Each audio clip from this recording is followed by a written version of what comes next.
এই রবি, তুই বাদ বাদ। তোর দাগে পা পড়ে গেছে, এবার আমার পালা।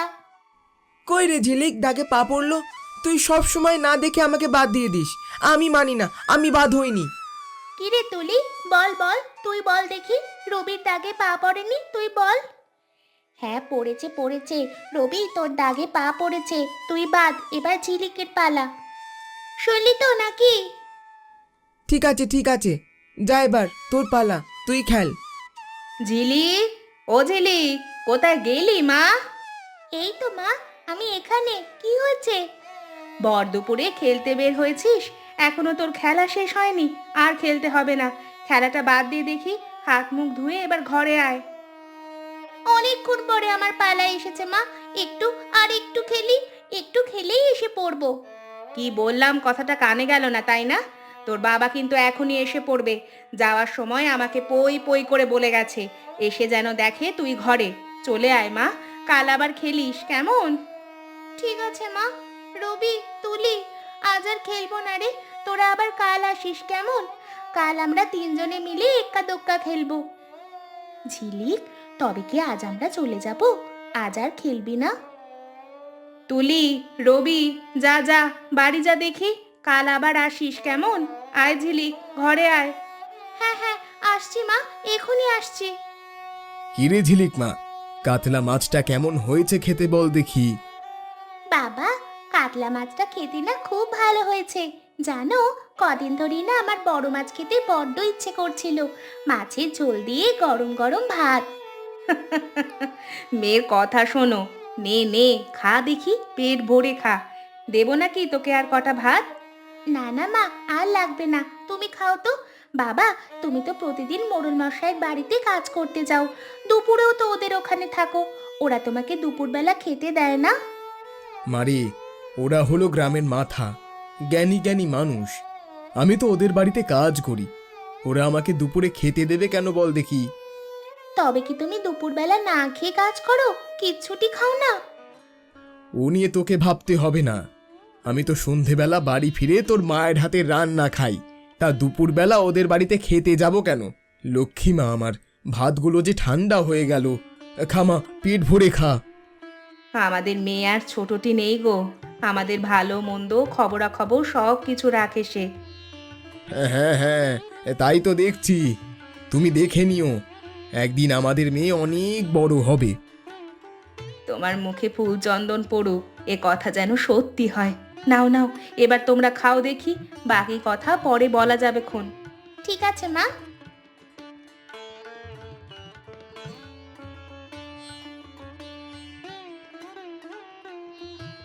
রবি, ওই রবি, তুই কোথায় গেলি রে?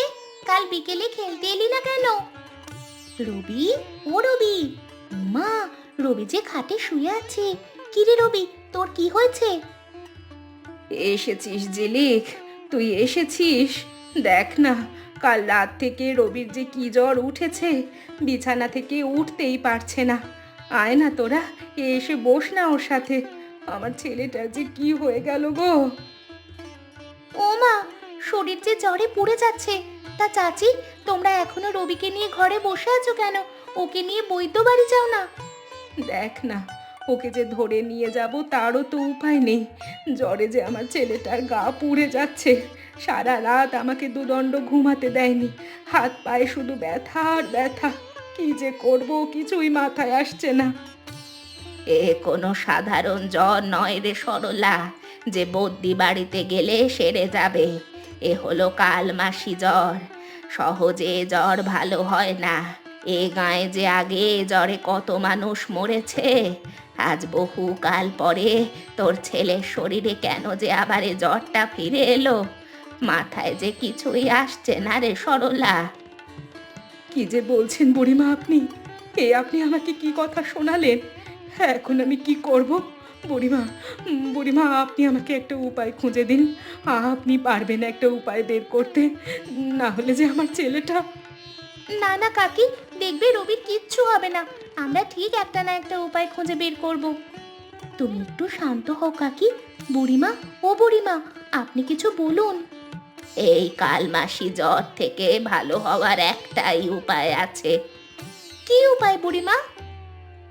এ কালমাসি জ্বর সহজে ভালো হয় না।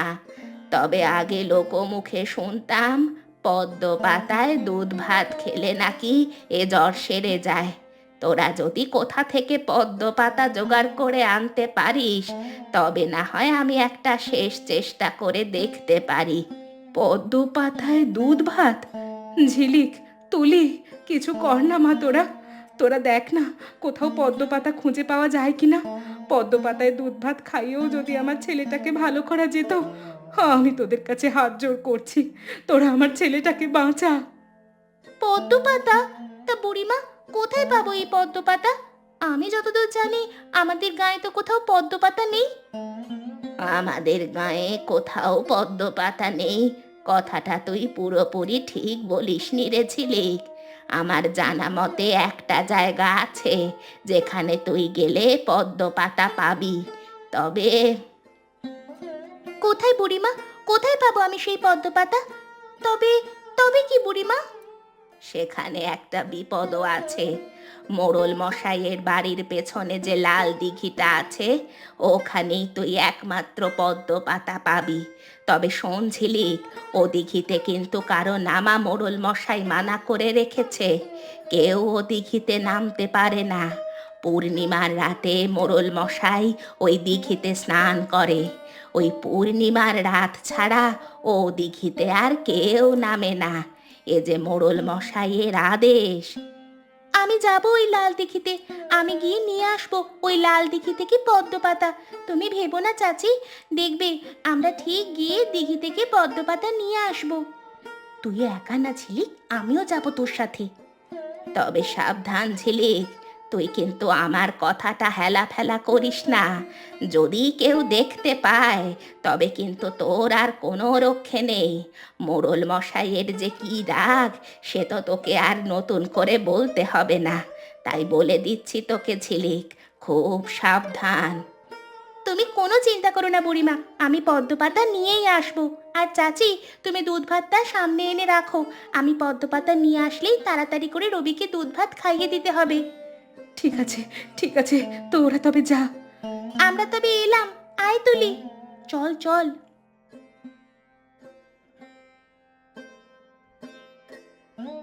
এই ঝিলিক, ওই দেখ পদ্ম পাতা, কতগুলো পদ্ম পাতা আছে ওখানে দেখ। ওখান থেকে একটা পেড়ে এনে তাড়াতাড়ি রবিদের বাড়িতে নিয়ে যেতে হবে। ঠিক বলেছিস রে তুলি, আমরা যত তাড়াতাড়ি পদ্ম পাতা নিয়ে যাব রবি তত তাড়াতাড়ি সুস্থ হবে। শোন তুলি, তুই ওপরেই থাক, আমি বরং পানিতে নেমে পদ্ম পাতাটা নিয়ে আসি। তুই এদিক ওদিক নজর রাখবি, বুঝলি? কেউ আসলেই আমাকে ইশারা দিবি, আমি সঙ্গে সঙ্গে উঠে যাব।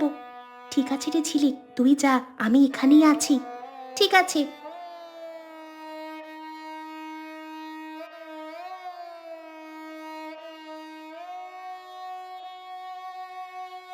কে রে? কে ওখানে? কে কর্তা বাবুর লাল দিঘিতে নেমেছিস? কার অত বড় সাহস শুনি? উঠে আয় ঝিলিক, তাড়াতাড়ি উঠে আয়। ও মা, আমি যে ধরা পড়ে গেছি। হ্যাঁ, এখন আমি কি করব? পালিয়ে বা যাবো কোথায়? কিরে, কথা কানে যাচ্ছে না? শিগগির উঠে আয় বলছি। তুই উঠে আসবি নাকি আমি পানিতে নামবো? আসছি আসছি, আমি এক্ষুনি উঠে আসছি। ও তুই তুই নিতাইয়ের মেয়ে ঝিলিক না? তোর এত বড় সাহস, তুই কি না কর্তা বাবুর লাল দিঘিতে নেমেছিস? তুই জানিস না এই দিঘিতে নামা বারণ? আবার দিঘিতে নেমে পদ্ম পাতা ছিঁড়তে গিয়েছিলি? আমাকে ছেড়ে দাও কাকু, আমাকে ছেড়ে দাও।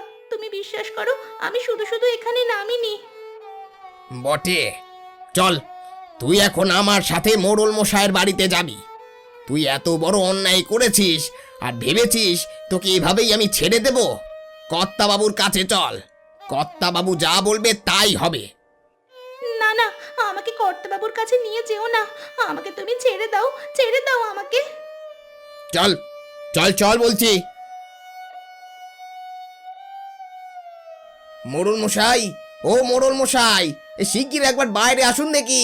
সর্বনাশ হয়ে গেছে, আপনি কোথায়? তাড়াতাড়ি আসুন। কি হয়েছে কি কালু? চিৎকার চেঁচামেচি করে বাড়ি যে একেবারে মাথায় তুলে ফেললি। এই মেয়েটাকে, আর তুই এই মেয়ের হাত এভাবে চেপে ধরে আছিস কেন? আর বলবেন না কর্তা বাবু, এই মেয়ের যা সাহস আপনি জানলে অবাক হয়ে যাবেন। আপনার যে আদেশ এই গ্রামে কেউ অমান্য করেনি, এই মেয়ে কিনা শেষমেশ সেই আদেশ অমান্য করলো। কি করেছে কি এই মেয়ে? কর্তা বাবু, এ হলো আমাদের নিতাইয়ের মেয়ে ঢিলি। ও আজ আপনার লাল দিঘিতে নেমেছিল পদ্মপাতা আনবে বলে। ভাগ্যিস আমি দেখেছিলাম, তাই তো ধরে নিয়ে এসেছি। না হলে কি কাণ্ডটাই না হতো বলুন দেখি। কি বললি? এই ছোট্ট মেয়ের এত বড় সাহস! ও আমার লাল দিঘিতে নেমেছে পদ্ম পাতা আনবে বলে? এ অন্যায় আমি কোনোভাবেই মেনে নেব না। আমাকে ক্ষমা করে দিন মোড়ল মশাই, আমার কথাটা একটিবার আপনি শুনুন, আমাকে একটিবার বলার সুযোগ দিন। এই মেয়ে, তুই একদম চুপ কর। কালু, ওকে এই আম গাছটার নিচে তুই বেঁধে রাখ, তবেই ওর শিক্ষা হবে। এত বড় সাহস আমার লাল দিঘিতে আমার অনুমতি ছাড়া নামা! এবার হারে হারে টের পাবে। ঠিক আছে কর্তা বাবু, আপনি যা বলবেন তাই হবে। আমাকে ছেড়ে দিন কর্তা বাবু, আমাকে ক্ষমা করে দিন। যা, এটাকে নিয়ে যা। চল চল বলছি।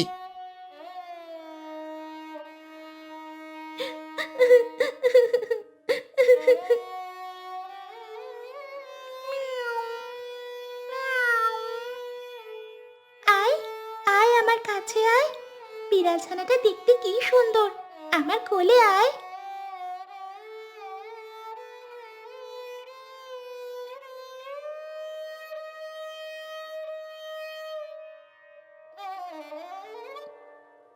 এখানে তো কেউ আমার সঙ্গী নেই, তুই আমার সঙ্গী।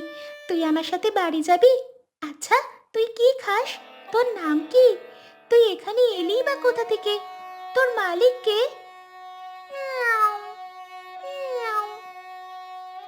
তুষি, ও তুষি, কোথায় গেলি তুই?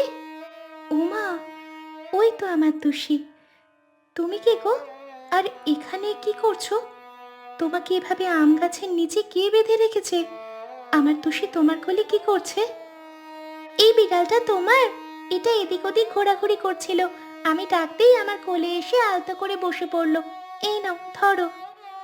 সে না হয় বুঝলাম, কিন্তু তোমার এই অবস্থা কে করেছে, আর কেনই বা করেছে বলো আমাকে। জানো, আমার বন্ধু রবির খুব শরীর খারাপ, ওর অনেক জ্বর হয়েছে। এ জ্বর কোনো সাধারণ জ্বর নয়। বুড়িমা বলেছে ওকে যদি পদ্ম পাতায় দুধ ভাত খাওয়াই তবেই নাকি এ জ্বর সারবে। তাই তো আমি আজ সকালে মোড়ল মশাইয়ের লাল দিঘিতে নেমেছিলাম পদ্ম পাতা আনবো বলে, আর সেখান থেকেই কালু কাকা আমাকে ধরে ফেলে, ধরে মোড়ল মশাইয়ের কাছে নিয়ে আসে। বুঝলাম, তুমি তো কোনো অন্যায় করনি। মানলাম তুমি বাবার অনুমতি ছাড়া লাল দিঘিতে নেমেছো, কিন্তু তুমি তো একজনকে বাঁচাতেই এই কাজ করেছো। তুমি আমাকে সাহায্য করবে? আমি যদি তাড়াতাড়ি পদ্ম পাতা নিয়ে না যাই তবে যে রবি আর বাঁচবে না। তুমি কোনো চিন্তা করো না, আমি তোমাকে এখনই ছাড়িয়ে দিচ্ছি। তুমি এখনই পদ্ম পাতা নিয়ে রবির কাছে যাবে, আর পদ্ম পাতায় দুধ মাখা ভাত খাইয়ে রবিকে সুস্থ করে তুলবে। কিন্তু তোমার বাবা জানলে যে তোমাকে খুব বকবে। এমনি কর্তাবাবু আমার ওপর রেগে আছেন, এর ওপর আমি যদি আবার পালিয়ে যাই উনি তো আমাকে মেরেই ফেলবেন। কিচ্ছু হবে না, আমি আছি তো নাকি। আমি বাবাকে সবটা বুঝিয়ে বলবো, তুমিও নিয়ে ভেবো না। বাবা আমাকে অনেক ভালোবাসে, আমার বাবা আমাকে বকবে না। দাঁড়াও, তোমাকে আমি ছাড়িয়ে দিই। তুমি যে আমার কত বড় উপকার করলে কি বলবো, তোমার কাছে আমি চিরকৃতজ্ঞ। আজ থেকে আমরা বন্ধু, কেমন? তোমার যদি কোনোদিন আমাকে দরকার হয় একবার বলবে শুধু, আমি এসে হাজির হয়ে যাব। ঠিক আছে, আজকে থেকে আমরা বন্ধু। যাও যাও, এখন তাড়াতাড়ি যাও তুমি, ওদিকে যে আবার দেরি হয়ে গেল। তাড়াতাড়ি পদ্ম পাতা নিয়ে তুমি রবির কাছে যাও, আমি এদিকটা সামলে নেব। বাবাকে নিয়ে তুমি কিচ্ছুটি ভেবো না। ঠিক আছে, তুমি এদিকটা দেখে নিও, আমি এখনই যাচ্ছি। হ্যাঁ, যাও যাও। মেয়ে দুটো যে কেন এখনো আসলো না, কে জানে ওরা ওখানে কি করছে। এসেছি চাচি, এই তো আমি এসেছি। দেখো, আমি পদ্ম পাতা নিয়ে এসেছি, আর রবিকে নিয়ে কোনো চিন্তা নেই।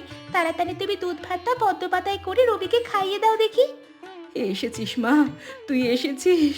তা তোর সাথে তুলি কোথায়? ও আসবে আসবে, ওকে নিয়ে তুমি ভেবো না, তাড়াতাড়ি দুধ ভাতটা আনো। আনছি আনছি, দে দে ঝিলিক, পদ্ম পাতাটা আমার হাতে দে দেখি। এই নাও বুড়িমা। এই নিন বুড়িমা দুধ ভাত। দে দে, এই নে রবি, একটু খা দেখি। যাক, আর কোনো চিন্তা নেই, দেখবি একটু পরেই ওর জ্বর ছেড়ে দেবে। মা, মা, হে, এই তো আমার রবি আমাকে ডেকেছে। বাবা, বাবা তুই ঠিক আছিস তো বাবা? তোর আর কোনো কষ্ট হচ্ছে না তো? না মা, আমার আর কোনো কষ্ট হচ্ছে না। দেখো মা, আমি আগের মতো হয়ে গেছি। এই তো রবি ঠিক হয়ে গেছে। তুই না থাকলে যে ঝিলিক, আজ আমার কি হতো? ভাগ্যিস তুই ছিলি। ঠিক বলেছিস রে রবি, আর যদি ঝিলিক না থাকতো তাহলে তোকে যে আমরা বাঁচাতেই পারতাম না। কি যে বলিস না রবি, তোর বিপদে যদি আমি না থাকি তবে কে থাকবে বল দেখি? আমরাই তো বিপদে একজন আরেকজনের পাশে দাঁড়াবো, না হলে কি করে চলবে বলতো? তুই একদম ঠিক কথা বলেছিস রে ঝিলিক। আজ থেকে আবার বিকেলবেলা আমি খেলতে যাব। কি মজা, কি মজা! যাস যাস, আজ থেকে আমরা আবার সবাই মিলে বিকেলবেলা খেলবো। এরকম মজার মজার ও শিক্ষণীয় গল্প পেতে এখনই আমাদের চ্যানেলটি সাবস্ক্রাইব করো।